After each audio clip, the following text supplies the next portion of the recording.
all of you. Today we will be discussing module 2 of unit 5 pipe flow. इस module में हम लोग पहले मॉड्यूल में हम लोग पाइप फ्लो के मेजर लॉस, जिसका फ्रिक्शन की वजह से जो मेजर लॉस होता है हमने पढ़ लिया था, जिसके अंदर हमने डार्सी-विस्बैक इक्वेशन को जाना था. उस इक्वेशन के अलग फॉर्म्स जाने थे. वो इक्वेशन क्या होता है वी हैव स्टडीड. हमने friction factor, friction coefficient, Moody's diagram we have seen previously. Now today we will have a new lecture जिसमें हम लोग पढ़ेंगे कि माइनर एनर्जी लॉसेस क्या है.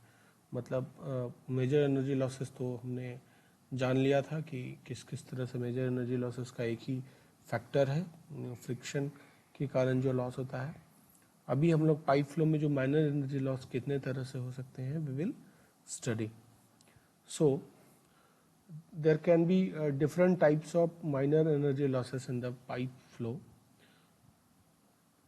The first is head loss due to sudden enlargement of the pipe. किसी case में अगर पाइप की डायमीटर अचानक से बढ़ जाती है तो उसके कारण जो लॉस होता है वो भी एक माइनर एनर्जी लॉस का एक टाइप है. Second is head loss due to sudden contraction of pipe. किसी पाइप सिस्टम में अचानक से पाइप के डायमीटर का कम हो जाना, जिसके कारण हेड लॉस इंड्यूस्ड होता है. Third is head loss at the exit section of the pipe. कहने का मतलब है कि जब पाइप से कोई फ्लूइड जैसे कि वाटर एग्जिट होता है, बाहर निकलता है, और बाहर निकल के वो किसी रिजर्वायर, किसी स्टोरेज या ग्राउंड पे जब वो डिस्चार्ज किया जाता है तो वहाँ पे भी एक लॉस होता है जिसको हम लोग जानते हैं head loss at the exit section, जिसको हम उस तरह से डिफाइन करते हैं. Fourth loss is head loss at the entrance of the pipe. इसका मतलब ये है कि जब किसी रिजर्वायर से या किसी स्टोरेज से पानी जो है या फ्लूइड पाइप में जब एंट्री करता है तो एंट्री करने के समय में उसमें उसकी एनर्जी में, उसके टोटल हेड में एक लॉस होता है जिसको कहते हैं head loss at the entrance of the pipe. And the last is head loss in the pipe due to bend. मतलब बेंड होने से, बेंड मतलब कि उसकी कर्वेचर जो है, अगर वो नॉन लीनियर है, वो कर्व लीनियर है, तो उसके कारण भी जो एनर्जी होता है, जो टोटल हेड होता है पाइप का, वो कम हो जाता है. तो ये भी एक टिपिकल एग्जाम्पल है माइनर लॉसेस का. These above type of losses share a marginal part of the total losses in the fluid system. मतलब ये सारे जो अलग अलग हेड लॉस के टाइप्स हमने 5 डिस्कस किए, ये बहुत ज़्यादा सबका वैल्यू नहीं होता, लेकिन सबको जोड़ देंगे तो अप्रिशिएबल हो जाएगा.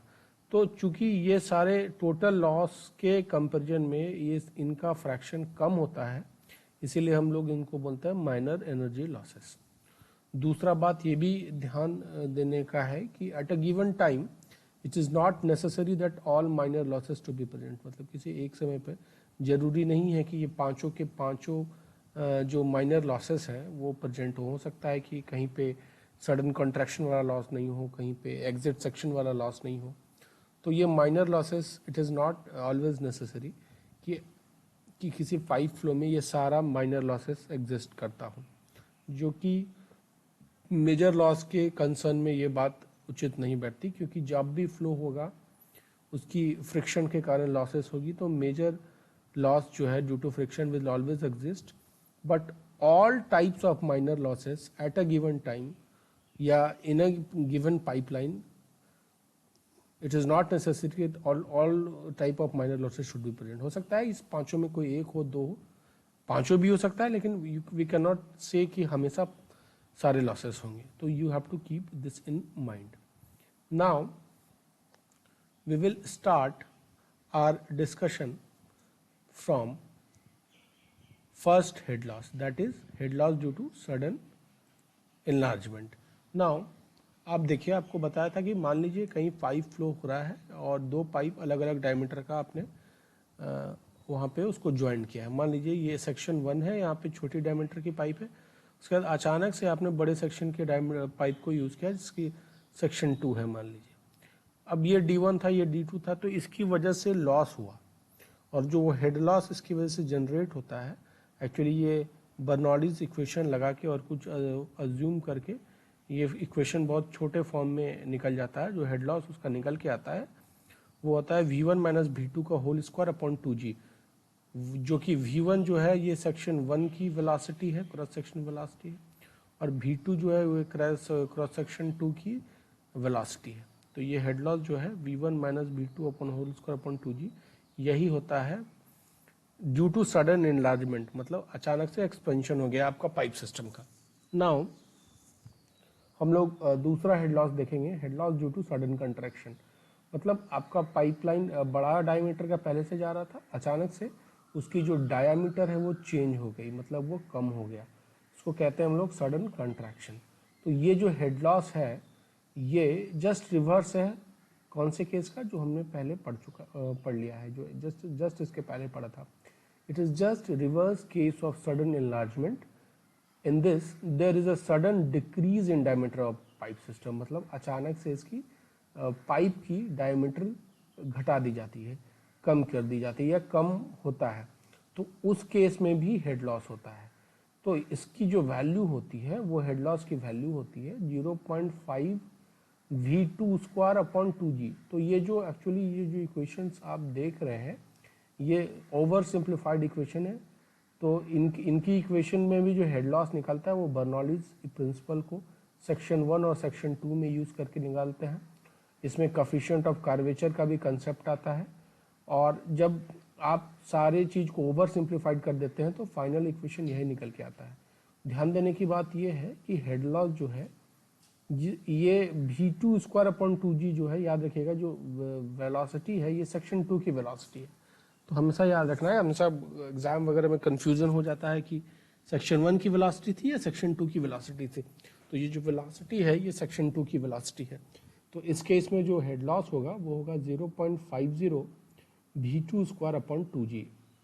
ये कौन से केस का था? ये केस था जब आपकी पाइप जो है सडन कॉन्ट्रैक्ट कर गई।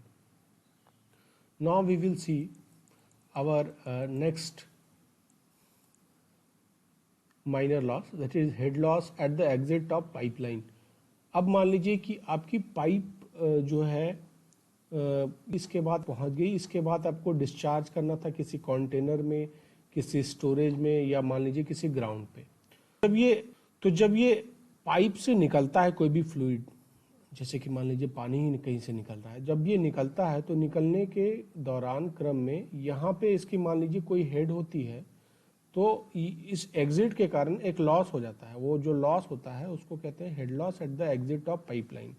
मतलब जो पाइप से निकलते समय जो उसकी एनर्जी की लॉस होती है, तो उसकी जो वैल्यू होती है वो होती है V स्क्वायर अपॉन 2G। मतलब जिस वेलोसिटी से ये एग्जिट हो रहा है, निकल रहा है, अपॉन 2G। तो you should always keep these formulas in mind. जो अलग अलग माइनर लॉसेस हैं, मेजर लॉसेस हैं, उनकी क्या फार्मूलाज है, फाइनली जो सिंप्लीफाइड फार्मूला देखते हैं, तो you always have to keep all those formulas in mind, ताकि आपको एग्जाम में ज़रूरत पड़े तो you can directly put and get the final result. Now we will come to next head loss, that is head loss at entrance of pipe। मतलब कि मान लीजिए कोई रिजर्वायर है या कोई ऐसा स्टोरेज है जहाँ पे मान लीजिए कहीं पे पानी था, आपने पानी को आपको वहाँ से रिजर्वायर या स्टोरेज से कहीं स्टोर करना है। तो स्टोर करने के क्रम में रिजर्वायर्स को कनेक्ट किया जाता है पाइपलाइन से। तो जैसे ही रिजर्वायर या स्टोरेज से पानी पाइपलाइन में आता है, उस समय उस टाइम पे एक हेड लॉस होता है, और उस हेड लॉस को बोलते हैं head loss at the entrance of the pipe. तो this type of loss is observed when a fluid enters any pipe system from any source of reservoir. मतलब किसी सोर्स या किसी रिजर्वायर से, जैसे कि I will show you, this is a simple sketch. मान लीजिए कि ये रिजर्वायर है, यहाँ से आपकी जो मान लीजिए पानी स्टोर्ड है इसमें, पानी जो है आपकी पाइपलाइन में इंटर कर रही है, और इंटर करने के समय मान लीजिए इसकी वेलोसिटी v थी, तो जब ये इंटर कर गई तो उस समय ही इसका लॉस कुछ हो गया, और उस हेड लॉस की जो फॉर्मूला है, वो हेड लॉस जो निकल के आता है वो है 0.5 v square upon 2g। v is the velocity at which the fluid or the water enters the pipe section। तो ये हेड लॉस जो आती है उसकी फॉर्मूला है 0.50 v square upon 2g। so you have to keep this also in mind। now we will move forward for the next type of head loss, and this is the last minor head loss that we have to study as per our session plan. हमारे session plan के हिसाब से जो last head loss है, जिसको कहते हैं हम लोग head loss in pipe bend. आपको इन जनरल जो आपको दिखता है वो पाइप जो है आपको लीनियर दिखता है, स्ट्रेट दिखता है, लेकिन हर जगह पाइप लीनियर स्ट्रेट नहीं रहता। उसकी दिशा को बदलने के लिए, उसकी डायरेक्शंस को बदलने के लिए आपके पाइप्स में अलग अलग जगह अलग अलग एंगल पे उसको बेंड करना होता है और उसके कर्वेचर को चेंज करना होता है। तो इसकी पाइप की बेंडिंग के कारण या उसके कर्वेचर को चेंज करने के कारण आप उसमें हेड लॉस जनरेट होता है, उसमें काफ़ी हैवी हेड लॉस होता है, मतलब एनर्जी की लॉस होती है। उस एनर्जी लॉस को ही हम लोग इस सेक्शन के अंदर पढ़ते हैं। तो due to change in curvature of pipe there will always be head loss, and this head loss will depend upon the degree of bend, मतलब कितना वो बेंड किया हुआ है और कितनी उसकी पाइप की डायमीटर है, कितनी जो है बेंड की रेडियस है। हम लोग देखेंगे आगे क्या क्या फैक्टर्स हैं, वो उस पर भी डिपेंड करता है। तो एक्चुअली अब आप लोग कह सकते हैं कि sir why it is necessary कि पाइप में बेंडिंग करा दें। तो बेंडिंग एक्चुअली कराने की ज़रूरत इसीलिए है कि आप ऐसा नहीं कर सकते हर जगह कि पाइप जो है एकदम स्ट्रेट ही ले जाए। आपको कहीं ऊपर ले जाना पड़ता है, कहीं नीचे ले जाना पड़ता है, कहीं आपको उसके डायरेक्शन के हिसाब से चेंज करना पड़ता है। तो you always have to provide the bend. तो this is not practically possible कि you can not bend a pipeline. तो there will whenever there will be pipeline in the distribution or anywhere there will be application of the pipe bend, and there will be pipe bending also there। wherever there will be pipe bending there will be head loss generated due to that pipe bending। तो इस केस में जो head loss generate होता है उसकी जो value आती है वो आती है के head loss equal to K into V square upon 2g। भी उसकी वेलोसिटी है जिसपे वो क्रॉस सेक्शन में, वो बेंड सेक्शन में इंटर करता है। ये जो k है ये एक कांस्टेंट पैरामीटर है जिसको हम लोग कहते हैं loss coefficient of pipe bend. मतलब ये एक कोफिशिएंट है जो बताता है कि कितना लॉसेस होगा। अगर k की वैल्यू आप you can see if the k has higher value then head loss will come out to be higher, if k has lower value then head loss will come to be lower. तो k के values पे, k की जो value है उस पे वो depend करेगा कि कितना हेड लॉस हो रहा है। तो you have to keep this in mind, what is the whatever be the value of K the head loss will come out to be in that proportion। So this k value will depends upon various factor। This k value will depends upon various factor। The first one is radius of curvature। Radius of pipe, मतलब क्या radius की, क्या radius है। मान लीजिए ये जो आपके ये पाइप सिस्टम है इसकी रेडियस क्या है। अगर रेडियस ऑफ पाइप ज़्यादा होगी, मतलब इसका अगर रेडियस ज़्यादा है तो के की वैल्यू कम आती है, मतलब फिर आपका जो कोफिशिएंट है, लॉस कोफिशिएंट है, इसकी वैल्यू कम आएगी। दूसरा होता है रेडियस ऑफ बेंड, मतलब ये कितने मतलब बेंड जो हो रहा है, मान लीजिए कोई भी बेंड करता है तो उसका बेंडिंग रेडियस होता है, तो उसका अगर रेडियस बेंडिंग रेडियस ज़्यादा होगा तो के की वैल्यू कम आती है। ठीक है। तीसरा है एंगल ऑफ बेंड, मतलब कितने एंगल से ये बेंड हो रहा है। तो जो है कि थीटा की वैल्यू, मतलब एंगल ऑफ बेंड की वैल्यू जैसे ही बढ़ती है के की वैल्यू जो कि आपकी लॉस कोफिशिएंट है उसकी वैल्यू उसी के प्रोपोर्शनल बढ़ेगी। जैसे हम लोग ले लेते हैं, मान लीजिए एक केस है जिसमें एक पाइप बेंड किया हुआ है, आप देख सकते हैं यहाँ से ये इसका सिरा मुड़ा हुआ है, ये 90 डिग्री बेंड है। और अगर कोई पाइप को इसी तरह से और 120 डिग्री बेंड कर दिए हुए होते मान लीजिए, तो जिसमें ज़्यादा एंगल ऑफ बेंडिंग हो रहा है फिर आपकी के की वैल्यू उसी तरह से बढ़ रही है, के की वैल्यू इसमें ज़्यादा होगी। दूसरा केस मान लीजिए कि ये पाइप 1 था जिसमें एक बेंड था, ये दूसरा पाइप सिस्टम था जिसमें 2 बेंड था, तो आपको पूछेगा कि नंबर लॉस किस में ज़्यादा होगा, तो जाहिर सी बात है लॉस 2 में ज़्यादा होगा क्योंकि इसमें बेंड की संख्या जो है वो ज़्यादा है। सो इन जनरल अगर कोई डेटा और नहीं दिया हुआ है, you have to analyse in case 1 and case 2 which will have more loss, तो यू विल से कि case 2 will have more loss because the number of bend in pipe 2 system pipe 2 system is more. So this is all about the basic concept of minor losses in the pipe system कि क्या अलग अलग losses हैं we have studied. Now we will move to our new topic, that is what are the different connection of the pipe. मतलब pipe के कितने अलग अलग कनेक्शंस हैं। कनेक्शन बोले तो जैसे कि आपको छोटे छोटे इकाइयों को, छोटे छोटे यूनिट को जब बड़ा कुछ करना होता है तो जोड़ना पड़ता है। जैसे कि आप अपने टार्च में लगाते हैं, बैटरी लगाते हैं, तो उसमें आपको 2, 3, 4, 5 अलग अलग बैटरी को अरेंज करना पड़ता है। उसी तरह से आपकी पाइप 5 किलोमीटर वाली लंबी पाइप हो नहीं सकती, तो वो अलग अलग इकाइयों में होता है, अलग अलग यूनिट्स में होता है। 3 मीटर 4 मीटर उनकी लेंथ होती है नॉर्मल से।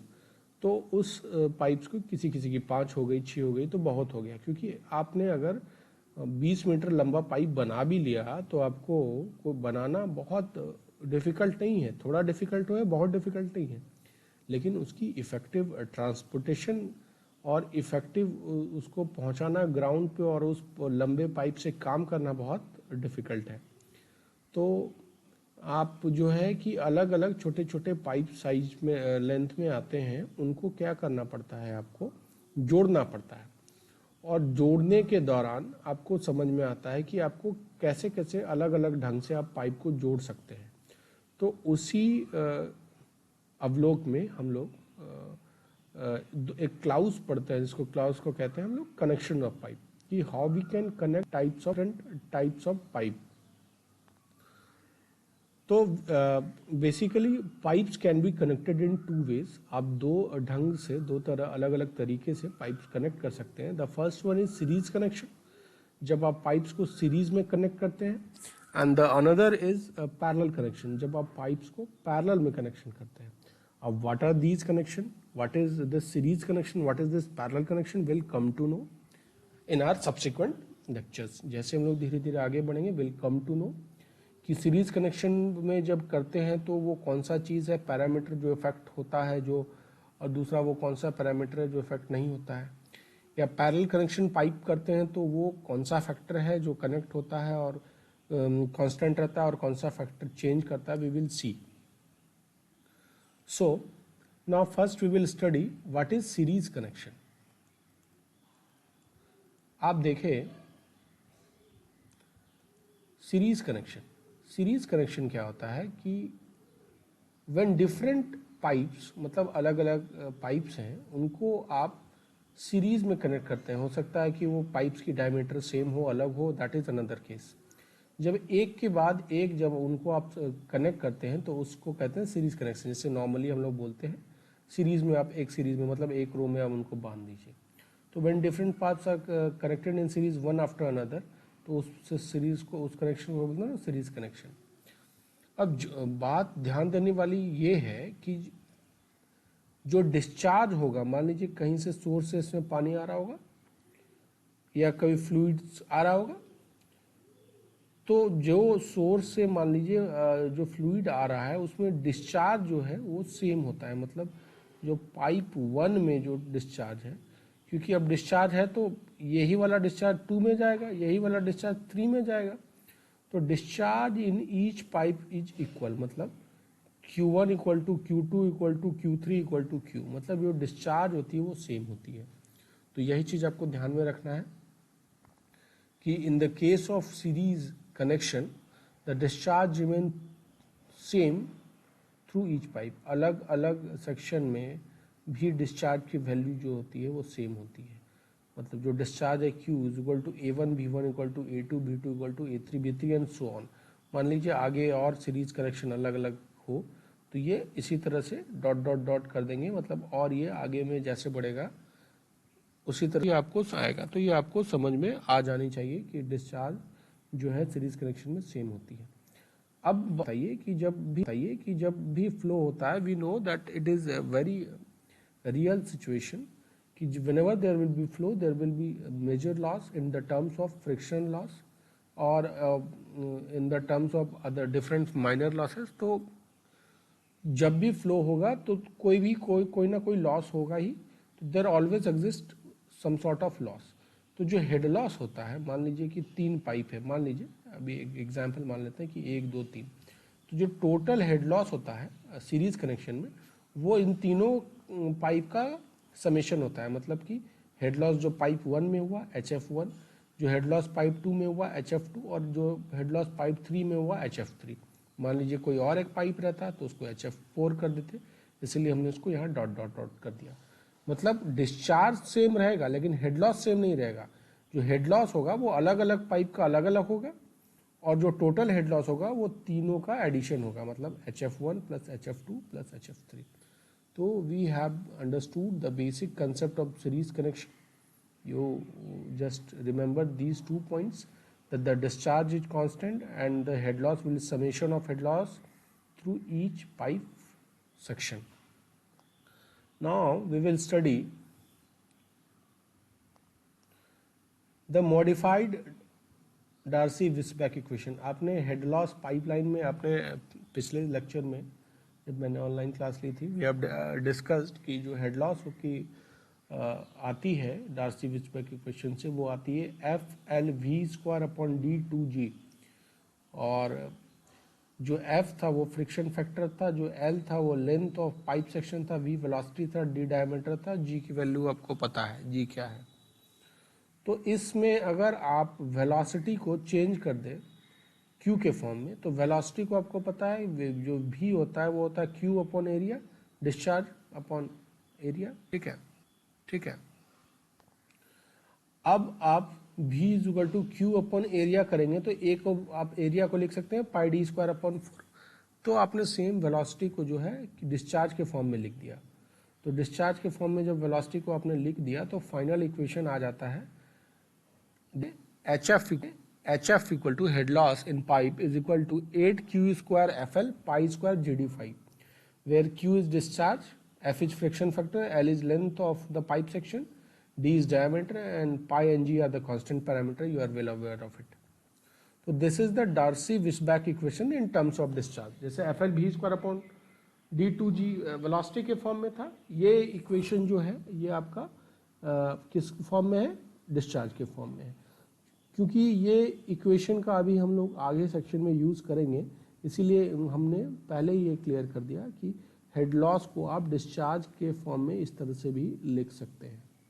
We have already studied in our previous class. Now एक टर्मिनोलॉजी आती है पाइप कनेक्शन के टर्म्स में, इक्विवेलेंट पाइप, जो कि बहुत इम्पॉर्टेंट फैक्टर है जिसको हमको समझ में आना चाहिए। एक्चुअली इक्विवेलेंट पाइप क्या होता है, आपको मैं सीधे शब्दों में पहले मैं इसको पढ़ देता हूँ, फिर I will make you understand. The pipe which gives same discharge at the same head loss. ठीक है, मतलब कि ऐसा पाइप जो कि same discharge they at the same head loss. मान लीजिए कि बहुत सारे आपके पाइप्स थे, तो बहुत सारे पाइप्स के कारण क्या हुआ, डिस्चार्ज आपका निकला और हेड लॉस आपका निकल के आया। तो आप अब इस सारे पाइप सिस्टम को एक नॉर्मल पाइप सिस्टम से चेंज कर दीजिए। वो नॉर्मल पाइप का डायमीटर 1 होगा, D अलग डायमीटर नहीं होगा, और उसकी लेंथ L होगी। समझ में आ गया? मतलब ये सारा जो पाइप सिस्टम है उसको आप उसके जगह पे एक पाइप को डालिए जिसमें इस सारे पाइप सिस्टम के कारण जो डिस्चार्ज हो रहा था सारा डिस्चार्ज भी उसी में इक्वल हो, और इस पाइप सिस्टम में जितना हेड लॉस हो रहा था सारा हेड लॉस भी उसमें सेम हो। तो उस तरह के पाइप को कहते हैं हम लोग इक्विवेलेंट पाइप। मतलब वैसा पाइप जो कि जिसमें आपका डिस्चार्ज भी सेम हो और हेड लॉस जो आपकी सीरीज या पैरेलल कनेक्शन के कारण जो हेड लॉस हो रहा है वो भी एक हो। तो इसको सिस्टम को कहते हैं हम लोग इक्विवेलेंट पाइप। तो इन टर्म्स ऑफ अलग ये इक्विवेलेंट पाइप का जो कंसेप्ट है वो अलग अलग सिस्टम के लिए अलग अलग है। मतलब ये सीरीज कनेक्शन के लिए इक्विवेलेंट पाइप की फॉर्मूला अलग होगी और पैरेलल कनेक्शन के लिए इसकी फॉर्मूला अलग होगी। तो ये डिप्यूट्स इक्वेशन भी यही देता है। तो in terms of series connection अगर सीरीज में कोई पाइपलाइन कनेक्टेड था तो उसमें इक्विवेलेंट पाइप में जो पैरामीटर इक्विवेलेंट पाइप में दो ही पैरामीटर है, एक है उसकी इक्विवेलेंट पाइप की लेंथ L और एक है उसकी दूसरी parameter D diameter. Now we will see this equivalent pipe in the case of series connection. मान लीजिए ये पाइप था, 3 पाइप था, 1 2 3। हमने बोला कि भैया तुम एक इस पाइप सिस्टम को हटाओ, उसके जगह पे एक ऐसा पाइप दो, इक्विवेलेंट पाइप दो जिसका डिस्चार्ज सेम हो इस सीरीज कनेक्शन के पाइप के बराबर, और जो हेड लॉस जिसमें तुम्हारा इतना हो रहा है वो भी हमको सेम चाहिए। तो हमने बोला ठीक है। तो हमको पता है कि सीरीज कनेक्शन में भैया हमको पता है कि हेड लॉस जो होता है वो समेशन होता है अलग अलग का, हम लोग पहले ही अभी जान लिया। तो head loss equal to HF1 plus HF2 plus HF3 and so on. मान लीजिए और पाइप होता तो बढ़ते जाता। और हमको पता है कि जो हेड लॉस की फॉर्मूला होती है आपको हमने यहाँ बताया कि in the terms of discharge आप लिख सकते हैं डार्सी विजबर्ग इक्वेशन से। See I am moving my cursor. Head loss Q8Q square FL upon pi square GD5। आप इस जगह से इस इक्वेशन से इसको देख सकते हैं। तो now we will move, you can see हमने हेड लॉस लिखा है, ये लिखा है इक्विवेलेंट पाइप, लिखा है इक्विवेलेंट पाइप के लिए कि इक्विवेलेंट पाइप में हेड लॉस जो होता वो इस सारे सीरीज पाइप के समेशन के बराबर होता, क्योंकि इक्विवेलेंट पाइप का डेफिनेशन ही वही था। तो हेड लॉस हमने HF जो लिखा है ये इक्विवेलेंट पाइप का लिखा है, क्योंकि यही इक्विवेलेंट पाइप का जो टोटल हेड लॉस है वो बराबर होगा इस सारे पाइप का हेड लॉस के बराबर, मतलब सीरीज कनेक्शन के। तो हेड लॉस का फॉर्मूला लिखा हमने 8Q square FL upon pi square GD5। मान लीजिए जो आपका इक्विवेलेंट पाइप होता है, इसको हटा के आप एक नॉर्मल सा पाइप लेते, उसमें मान लीजिए उसकी होती Q, और उसके बाद मान लीजिए कि उसकी फ्रिक्शन फैक्टर होती F, मान लीजिए उसकी इक्विवेलेंट लेंथ होती L, पाई स्क्वायर G तो कांस्टेंट टर्म है, D मान लीजिए उसकी डायमीटर होती। ठीक है। तो उसके बाद फिर आप इधर आइए तो HF1 HF2 HF3 को आप लिख सकते हैं ये सारी 8Q square F1 L1 plus इतना L1 D1 5 plus 8Q square F2 L2 upon pi square G D2 5 and so on, ऐसे करके बढ़ते जाते हैं। आपको ये पता है कि जो डिस्चार्ज की वैल्यू होती है वो सारे पाइप में सेम होती है। इसका मतलब कि Q1 equal to Q2 equal to Q3 की बराबर Q होगी, जो सेम इक्विवेलेंट पाइप की भी डिस्चार्ज सेम होगी। तो QQ इसमें हमारा कांस्टेंट पैरामीटर है। ठीक है, Q हमारा कांस्टेंट पैरामीटर है। नाउ यू सी यहाँ पे एक चीज़ थोड़ी गलती हो गई, आप लोग ध्यान दीजिएगा, इसको मिस्टेक हो गई है। ये जो D है आपका D, यहाँ पे D है इक्विवेलेंट डायमीटर, ये capital D। So you all must note it in your note कि in this equation D is equivalent diameter, ये Q गलती से लिखा गया है। तो ये जो कैपिटल D है ये इक्विवेलेंट डायमीटर है, ये L जो है ये लेंथ ऑफ इक्विवेलेंट पाइप है, ये L जो है ये लेंथ ऑफ इक्विवेलेंट पाइप है। तो आप जब इस इक्वेशन में आप एक और अज्यूम कर लीजिए कि जो फ्रिक्शन फैक्टर की वैल्यू है वो सेम है, मतलब F equal to F1 equal to F2 equal to F3, ये अज्यूम कर लीजिए आप। तो ये इक्वेशन रिड्यूस हो जाएगा, सारा चीज़ कट जाने के बाद जो इक्वेशन फाइनल आता है वो आता है L upon D5 equal to L1 upon D1 5 plus L2 upon D2 5 plus L3 upon D3 5 and so on. ये हमेशा आपको याद रखना पड़ेगा। तो ये जो कैपिटल L है ये इक्विवेलेंट लेंथ है किसका?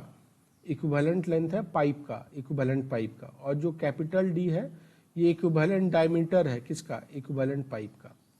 तो आपको L और D की वैल्यू L/D5 का वैल्यू जो है अलग अलग पाइप के फॉर्म में सीरीज में था, तो इसका L1 था L1 upon D1 5 plus L2 upon D2 5 plus L3 upon D3 5।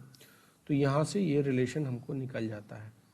तो ये आपको ये जो रिलेशन है ये आपको याद रखना पड़ेगा कि जो L जो इक्विवेलेंट लेंथ पाइप का लेंथ है upon D5 is equal to इसका L1 upon D1 5 plus L2 upon D2 5 plus L3 upon D3 5।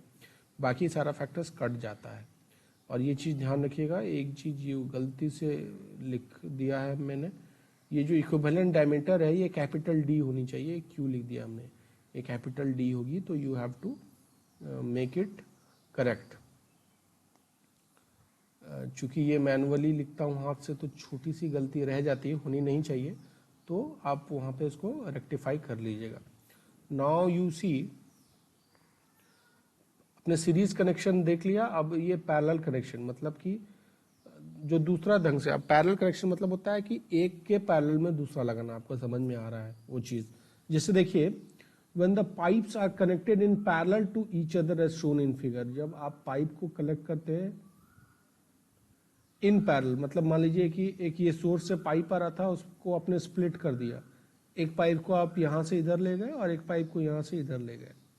अब फिर मान लीजिए कि आगे में उसको मिला दिया और फिर आगे उसको डिस्चार्ज कर दिया आपने।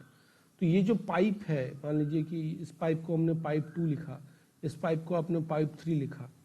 इसकी जो डिस्चार्ज है Q1 है, मान लीजिए इसकी डिस्चार्ज Q2 है, ठीक है। मान लेते हैं, कोई अज्यूम करने में आपको टेंशन नहीं होनी चाहिए। तो पाइप 2 है, मान लीजिए L2 D2 इसका लेंथ है और D2 इसका डायमीटर है। वैसे ही इस पाइप की L3 इसकी लेंथ है और D3 इसकी डायमीटर है। तो ये जो पाइप 2 है और पाइप 3 है, ये वाला मान लीजिए हमने इसको 1 माना था, इसको 2 माना था, इसको 3 माना था। तो पाइप 2 और 3 जो है, चूंकि ये पैरेलल में अरेंज है, तो इसको हम लोग कहेंगे पैरेलल कनेक्शन।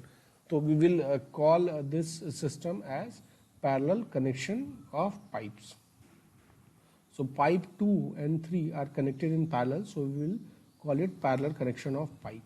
तो आपको पैरेलल कनेक्शन में ध्यान रखना ये है कि जो डिस्चार्ज है Q, वो समेशन होगा किसका? Q will be equal to Q1 plus Q2। मतलब जो डिस्चार्ज होगा ये Q जो होगा Q1 प्लस Q2 होगा। और जरूरी नहीं है कि Q1 और Q2 जो है इक्वल होगा। जैसे कि आपके सीरीज कनेक्शन में क्या था, Q equal to Q1 equal to Q2 था। जैसे कि आप, I am moving my cursor, कि डिस्चार्ज जो था सारे कनेक्शन में Q1 equal to Q2 equal to Q3 equal to Q था सीरीज कनेक्शन में। लेकिन पैरेलल कनेक्शन में ऐसा ज़रूरी नहीं है कि आपका जो डिस्चार्ज है वो, एक तो आपका जो मेन डिस्चार्ज आ रहा है वो जो स्प्लिट हुआ उसका समेशन होगा दोनों का। ये तो आप यहाँ से समझ में आ गया आपको। दूसरा आपने ये देखा कि Q1 और Q2 की वैल्यू जरूरी नहीं कि दोनों की इक्वल हो। You have to keep this in mind. लेकिन जो पैरेलल कनेक्शन में होता है वो ये होता है कि पाइप 2 मतलब ये वाली पाइप और पाइप 3 मतलब ये वाली पाइप, ये दोनों पाइप का जो हेड लॉस होगा, इस दोनों पाइप मतलब यहाँ से लेके यहाँ तक जो पाइप है और यहाँ से लेके यहाँ तक जो पाइप है, इन दोनों की हेड लॉस मतलब HF2 will be equal to HF3। मतलब HF2 will be equal to HF3। You can see कि इसकी जो मतलब कि इसकी जो हेड लॉस है यहाँ से लेके यहाँ तक की पाइप की जो हेड लॉस है वो किसके बराबर होगी? इस पाइप के हेड लॉस के बराबर होगी। नाउ आप इसको HF2 is equal to HF3 लिख सकते हैं। तो यही है पैरेलल कॉम्बिनेशन, आपको याद रखना है एक्चुअली ये चीज़ हमेशा। तो आप HF2 को आप डार्सी-विचबैक इक्वेशन में लिख सकते हैं 8Q1 square plus F2L2 pi square G D25, इस तरह से 8Q2 स्क्वायर F3L3 पाई स्क्वायर जी D35, ऐसे करके। तो इक्वेशन आपका कट कुट के इस तरह से आ जाएगा। आप तो इसको और ओवर सिंप्लीफाई कर सकते हैं। अगर आपने फ्रिक्शन फैक्टर की वैल्यू इक्वल मान लिया कि सेम मटेरियल सेम टाइप का फ्लो हो रहा है, तो आप FF कट जाएगा यहाँ पे। तो ये इक्वेशन आपका पैरेलल, इस इक्वेशन में पैरेलल कॉम्बिनेशन में बनता है। तो याद आपको दो चीज़ रखना है, फिर से मैं बताता हूँ। सीरीज कनेक्शन में जो होता है डिस्चार्ज सेम होता है, लेकिन हेड लॉस जो होता है वो समेशन होता है। पैरेलल कनेक्शन में डिस्चार्ज जरूरी नहीं कि सेम हो जाए, हो सकता है कि सेम हो जाए लेकिन अलग अलग भी हो सकता है। लेकिन इसमें हेड लॉस जो होती है, जो हेड लॉस होती है वो सेम होती है। मतलब जो इस पाइप का हेड लॉस है, मतलब पाइप 2 का, वो पाइप 3 का भी हेड लॉस वही होगा। तो you have to keep this in mind, आपको ये चीज़ इसमें ध्यान रखना पड़ेगा। अब आप देखिए कि जैसे कि हमने इक्विवेलेंट पाइप की बात की थी, किसमें बात की थी भाई? अभी हमने जैसे मान लीजिए इक्विवेलेंट पाइप की बात की थी सीरीज कनेक्शन में। तो इक्विवेलेंट पाइप का कंसेप्ट हमारे पैरेलल कनेक्शन में भी आएगा, जाहिर सी बात है।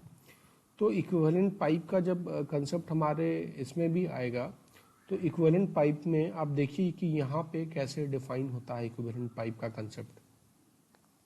तो हमने आपको पहले ही बताया कि जो डिस्चार्ज होता है वो समेशन होगा Q will be equal to Q1 plus Q2। मतलब ये डिस्चार्ज मान लीजिए Q जा रहा है, वो समेशन होगा Q1 प्लस Q2 का। ये मान लीजिए पाइप 1 या पाइप 2 था। अब देखिए, और दूसरा हमने देखा कि जो हेड लॉस है, मतलब ये पाइप 1 का जो हेड लॉस है HF1 will be equal to pipe 2 का जो हेड लॉस है वो क्या है, HF2। ठीक है। अब मान लीजिए सॉरी माफ कीजिए। अब मान लीजिए कि आपने डार्सी-विचबैक इक्वेशन लगा लिया HF1 और HF2 के लिए, तो आपका ये इक्वेशन आ जाता है सारे पैरामीटर्स के साथ। 8Q1 square F1L1 pi square G D15 is equal to 8Q2 square F2L2 pi square G D25। ठीक है। मान लीजिए कि आपने जो आपकी पाइप 1 थी और पाइप 2 की फ्रिक्शन फैक्टर सेम है, तो यहाँ से आपका इस इक्वेशन से आपका क्या हुआ, Q1 और Q2 में रिलेशन आपका यहाँ से निकल के आ जाता है। Q1 square equal to Q2 square, ये सारा कॉस्ट, ये पैरामीटर आ गया। तो आपको यहाँ से Q1 और Q2 में आपको आ जाता है relation L2 D15 upon L1 D25, क्योंकि F2 F1 कट गया है, का स्क्वायर रूट 1/2 का पावर 1/2। मान लीजिए इसका पैरामीटर K है, मान लीजिए K ही होगा, सारा पैरामीटर्स पता है तो ये कांस्टेंट निकलेगा। तो यहाँ से आप निकाल सकते हैं कि Q1 is equal to K times Q2। तो Q1 का जो वैल्यू निकला वो K टाइम्स Q2 निकला। ठीक है। अब आप इस इक्वेशन को इक्वेशन 1 में यूज कर सकते हैं, मतलब Q equal to Q1 plus Q2 में आप यहाँ से Q1 और Q2 के अलग अलग डिस्चार्ज यहाँ से आप निकाल सकते हैं। आपको जब अगर Q का वैल्यू पता होगा तो Q1 Q2 का भी वैल्यू आपको यहाँ से निकल जाएगा, क्योंकि Q1 Q2 में यहाँ से आपने वैल्यू निकाल लिया। तो अभी आपको जैसे कि इक्विवेलेंट पाइप का दो पैरामीटर्स होता है, इक्विवेलेंट लेंथ आपको पहले ही बताया था, और इक्विवेलेंट डायमीटर जो आपको निकालना हो। जैसे सीरीज में आपने निकाला था L/D5 का equation equal to L1/D15 plus L2/D25 plus L3/D35 and so on. तो इस केस में आपका जो टोटल हेड लॉस होगा इक्विवेलेंट पाइप में, वो मान लीजिए कुछ 8Q स्क्वायर FL/पाई स्क्वायर GD5 होगा, इतना ही होगा। ठीक है। और ये जो हेड लॉस, इस इक्विवेलेंट पाइप का जो हेड लॉस होगा, अब ये हेड लॉस इक्विवेलेंट इक्वल होगा किसके, HF1 या HF2 के। मतलब इन दोनों पाइप को हटा अगर देते आप, मतलब पाइप 1 पाइप 2 को हटा के उन्होंने बोला था कि आपको ऐसा पाइप डालते जिसमें सेम डिस्चार्ज होता और हेड लॉस भी सेम रहता, तो आपको नॉर्मल सी बात है कि पाइप 1 और पाइप 2 का हेड लॉस सेम होगा, और जो इक्विवेलेंट डायमीटर लाइए, इक्विवेलेंट पाइप लाइएगा, उसकी भी हेड लॉस सेम हो जाती है। तो इसका मतलब है कि जो हेड लॉस होगा HF, इक्विवेलेंट पाइप की जो हेड लॉस होगा वो किसके इक्वल होगा, HF1 और HF2 का। मतलब इन दोनों के हेड लॉस के इक्वल होगा, इन दोनों के हेड लॉस के इक्विवेलेंट इक्वल होगा। मतलब HF1 is equal to HF2। तो फ्रॉम दिस इक्वेशन आप क्या कर सकते हैं कि this equal to sign should be there, यहाँ पे इक्वल टू साइन है, प्लस दिख रहा है, ये इक्वल टू साइन है, मतलब आप इस इक्वेशन को आप सीधे लिखिए 8Q² FL π² D5 upon 8Q1² F1L1 upon D15 equal to 8Q2² F2L2 π² G D25। और यहाँ से आप इक्वेशन में फिर आप Q1 Q2 की वैल्यू आपको पता हो जाती है, तो L1 अपॉन D1 आपको जो L अपॉन D5 की जो वैल्यू है वो इक्वेशन आपको निकल जाएगा अलग अलग, क्योंकि बाकी सब नोन है, सिर्फ आपका यही अनोन रह जाता है, L अपॉन D5 का अनोन रह जाता है, और यही इक्वेशन हमको चाहिए। तो ये इक्वेशन आपका आराम से यहाँ से निकल जाएगा। तो ऑलवेज रिमेंबर, ये एक्चुअली ये इक्वल टू ही साइन है, आप ध्यान से देखिएगा, ये साइन इक्वल टू ही है, HF1 इक्वल टू HF2, ये प्लस की तरह दिख रहा है। तो जो टोटल हेड लॉस होगा वो इसके समेशन के बराबर आ जाएगा। तो you have to remember this whole concept of equivalent pipe as well as the series pipe and parallel pipe, so that you can understand and revise the whole this whole lecture of minor energy losses as well as connection of the pipe system. Very soon we will meet for the next lecture, जिसमें हम last module में हम लोग complete कर देंगे इस unit को। Thank you very much.